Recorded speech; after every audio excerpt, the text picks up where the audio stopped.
Not a bad day. Year 10 were all out on an excursion where they went down, it's for geography, and they went down to Bondi for a walk along the ocean front, Bronte to Bondi or something like that.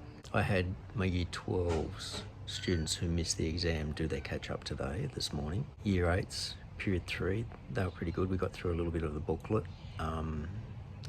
Safety in the kitchens, or things not to do in the kitchen. Good video from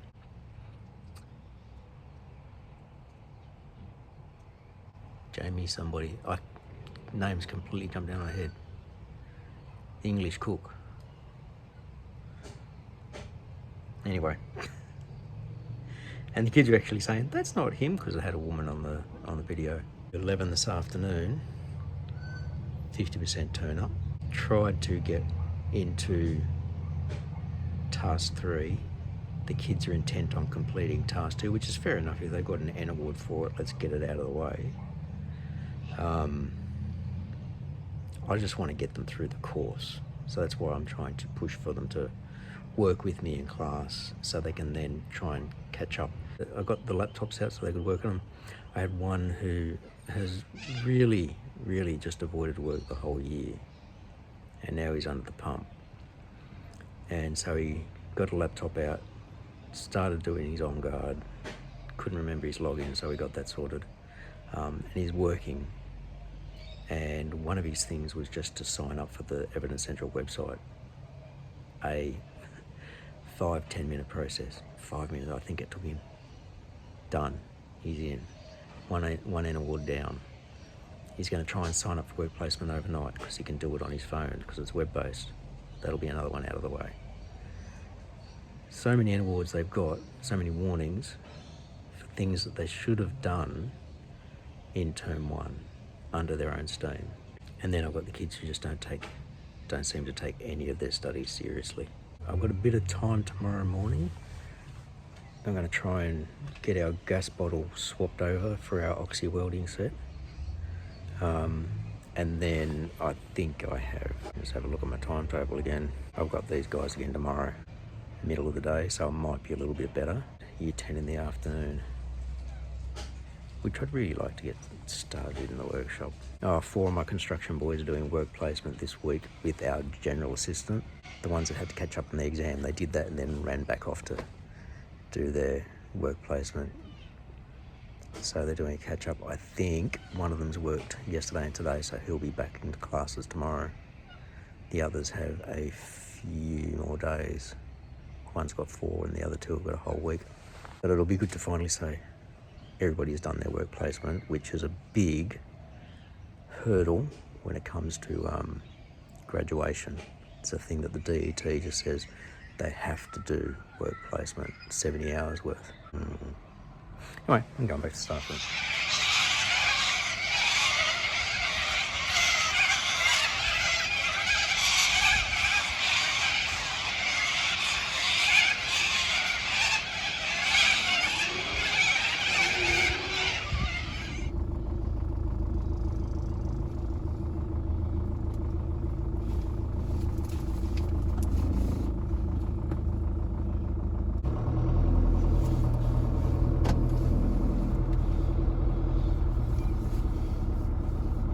Love the sound of those cockatoos, but it reminded me of why I usually don't park under that tree. Because I went and got the gas bottle today, I parked down the end of the car park near the construction space so we could just unload the bottle and trolley it straight through to the trade school. And I just stayed parked there instead of going back to my regular parking spot, which isn't under a tree. And bonnet, the roof, the tray cover at the back, all covered in cockatoo crap. Guess what's getting the power wash on the weekend? It's bird poop. Can be corrosive to your paint. It's Wednesday arvo, and subject selections are rolling along. Still a fair few kids left to do their selections, but there's also a lot of phantom names in the list. I think so far it was 64 kids in year 10 have selected for year 11. 54 in year 9 have done reselections for year 10. 77 year 8s have selected for year 9. I sent those numbers out to the staff just before leaving. The year 8 year advisor asked for a list of who hadn't selected yet so they knew who to chase up. So I quickly exported the lists for all the year groups, put it together in a spreadsheet and emailed it out to all the year advisors of year 8, 9 and 10 so that they could chase up their own year groups. Of course, I closed the site on Friday arvo. The raw data is looking pretty good at the moment for some subjects that weren't running this year. It's interesting seeing the mix of like the way that different year groups change. Like you might have a subject that is really strong one year and the next year it's not so strong, and other subjects where it's kind of weak one year and then it's really strong the next year, because it all just depends on the cohort of kids and where their interests are. Just say you get a year group that's really musical, there's going to be a lot of kids picking music. Other years there might be a lot of kids that are really into going into hospitality, so you'd have a lot of classes. Like we've got 2 year 11 classes this year. It's interesting seeing what subjects seem to be strong. I've no idea what cut-offs, like what the cut-off will be for a class, like the minimum number of students. That's kind of up to the boss and the cohort size and staffing. That's where that comes into. And that's one thing where it might be, you look at the subjects that look like they may run and you got to say, hang on, can all of those classes within that faculty maybe run? Do you have the staffing for it? And that's one thing that the boss is saying he's going to ask the head teachers to make those tough decisions to avoid having teachers out of faculty teaching in areas that they're not used to or comfortable with. It really does depend on a mixture of the student cohort, their choices, the staff available to run that curriculum. This time around it's going to be very interesting because the year 9 and year 10 electives are being combined, so they will all run at the same time with mixed age groups. And so instead of having just 6 subjects per line, there could be anywhere between 10 and 12 with a mixture of year 9 and 10 kids in it. And in those 10 or 12 classes, do you have all the staff to be on at that time?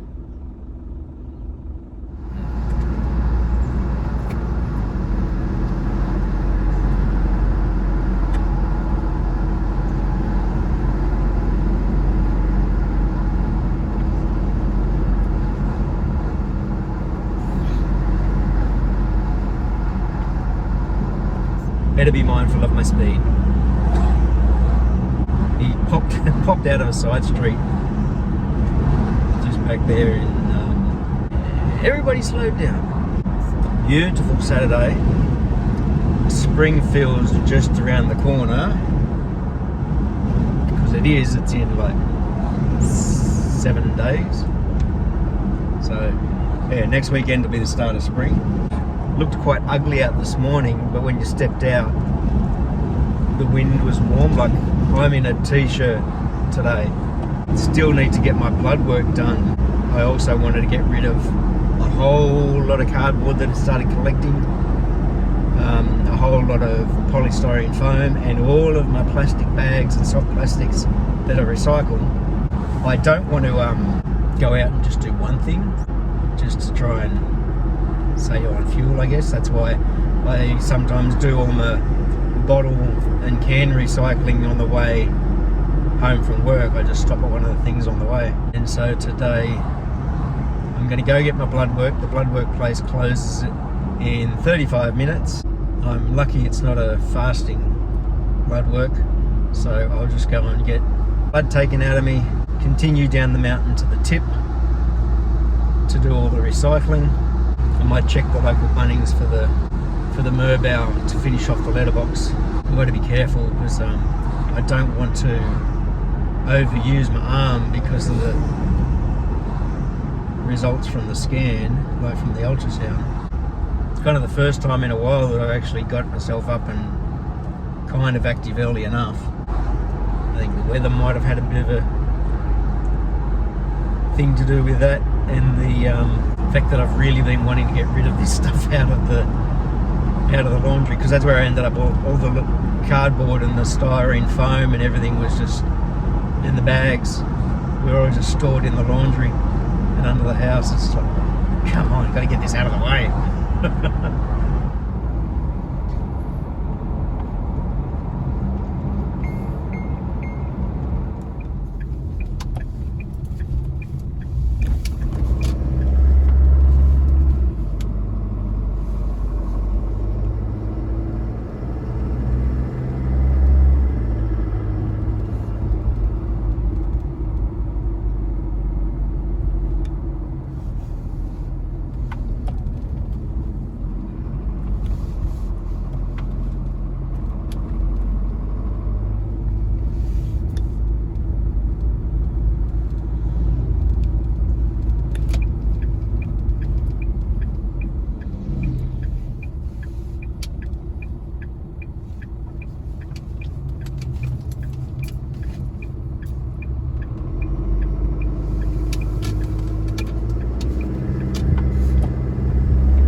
Morning. Cardboard, soft plastics and polystyrene. Yeah, I see your license.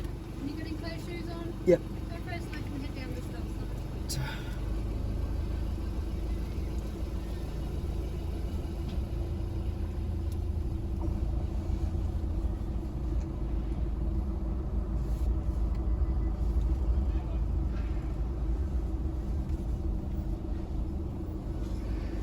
Hello. Cardboard, soft plastic and polystyrene. Beautiful. Let's back into this first aid. Thank you.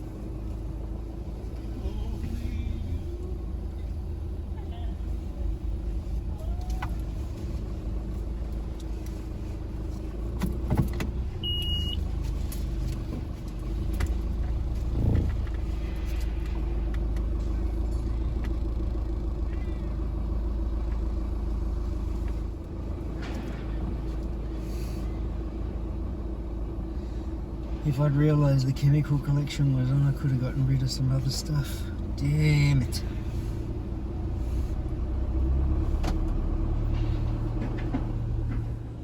the chemical collection they only do twice a year.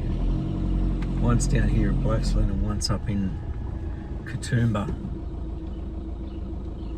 I know I've got some...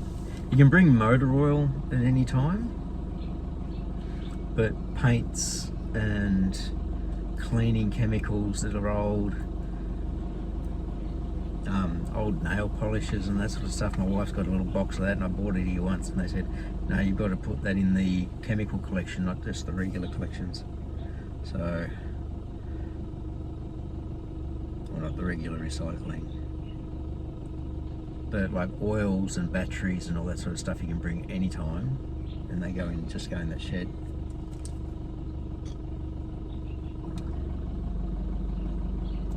Okay. Just looking at the prices now when I was waiting to go in, and mixed waste, so if you just take a whole stack of trash to the tip, it's charged at $499 a tonne. Green waste was like $363 a tonne. I know they take metal for free because then they'll go and recycle it, but $15 a tyre, $25 if it's on a rim, $30 for a truck tyre.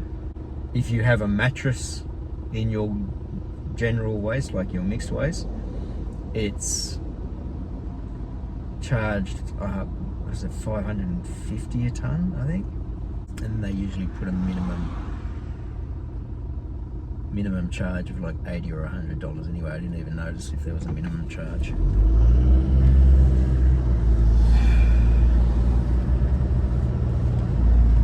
Anyway, all the recyclables are free.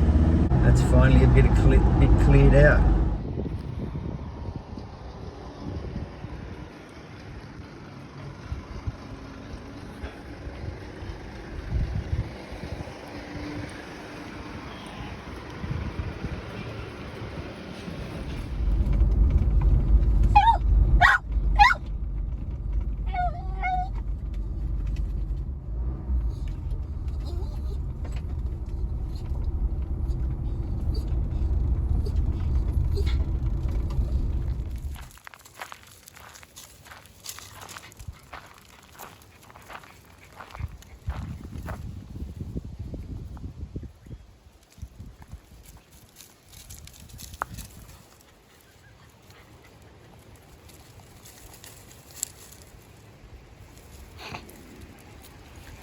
Guess this block of land hasn't sold because somebody's put the sign back up on the post. But it looks like somebody's been back out here doing more work out here, because there's a lot of really heavy, deep tractor marks, tracks and stuff. Like it's just been getting, everything's just been getting rolled over, and some areas look like they might even be getting graded or pushed around, because I guess if they've got one of the really big commercial mower things that they hang off the back of a tractor, you got the big tractor wheels dragging around. Beautiful weather, t-shirt, spring's on its way in a week. What are you seeing, boys? What have you got a sniff of?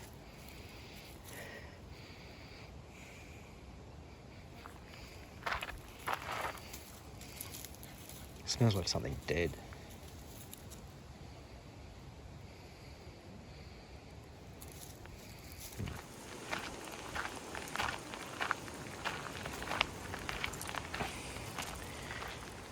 When they try them in their separate leads a bit, they still kind of walk together, but at least Sam's not being pulled, and vice versa when they're walking back. Sam's got his little Superman harness. Batman's got his Batman harness.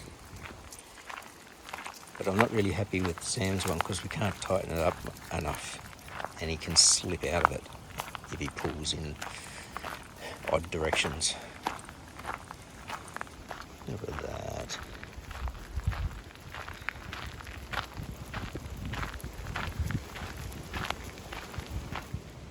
had a little freak out moment when I was walking the boys before.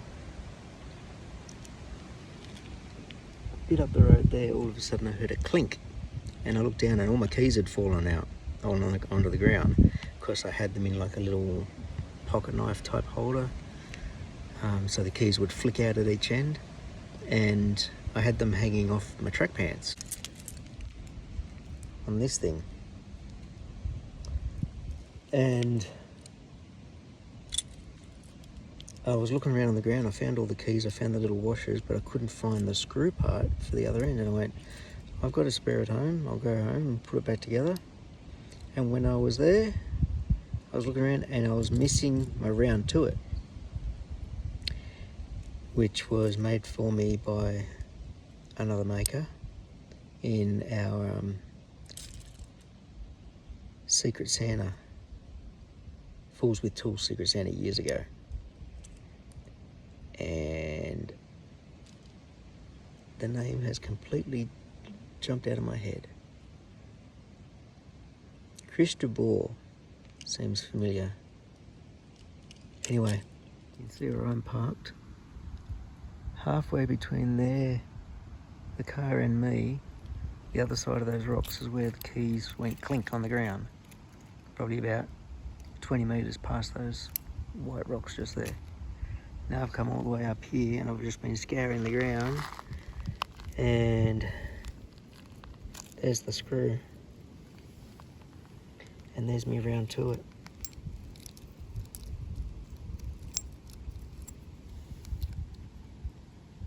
There's not much to it, haha, pun intended.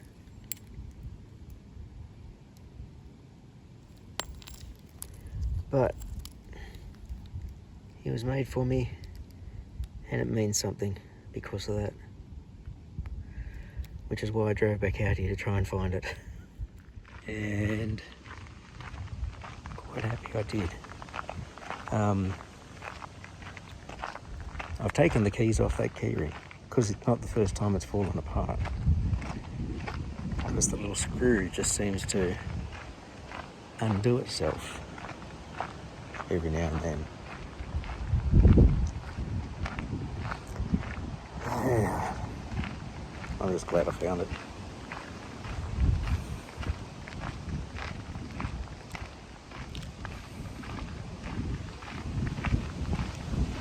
Like I said, yeah, it's as a thing, it doesn't really do much apart from, I remember to look at it, give me that inspiration to get to it. How's it? Yeah. Get to it. I've known about round turrets since I was a little kid because my parents had a round turret hanging on the wall. And if you've never heard that thing, a round turret is something you give to somebody who says they never have the time to do anything and that they'll do something when they get around to it. So you give them a round turret and they've got to get on with it. And that's the reason why I had put it on my keys, so that I always had my round turret with me.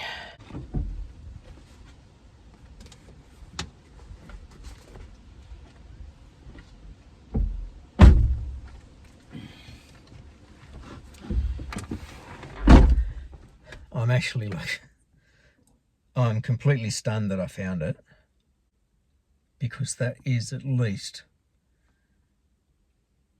50 metres apart from when this part, because that was through there,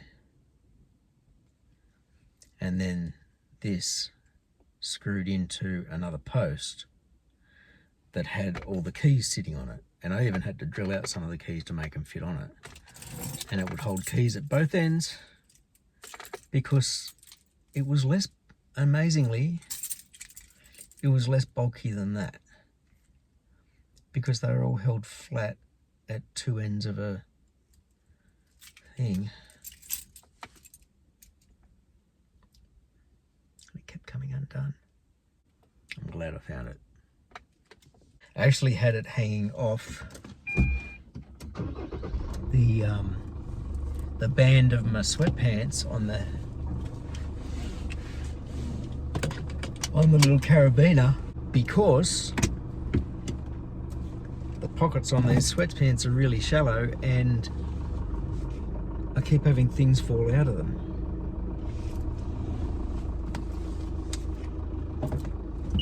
So I tend to just hook my keys onto the band, and I guess the movement against the band just made that screw come undone. Like I said, I'm surprised that the keys actually hung on that long after those had fallen off, because the little lanyard holder that was through the carabiner, it was sort of just inside the edge of the thing. I might show you the contraption when I get back into the study later.